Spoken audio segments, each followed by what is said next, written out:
Kung sakaling matuloy ang exhibition match na charity boxing fight ni General Torre at ni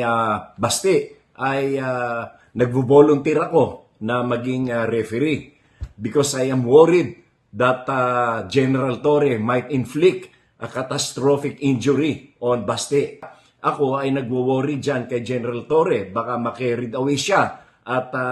masobrahan ang pagsusuntok niya kay Baste at ayoko naman na magkaroon ng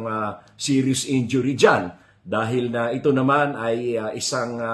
sports game lamang at maganda nga ang layunin na ito ay gawing charity fight. Kaya ako ay willing ako mag-volunteer na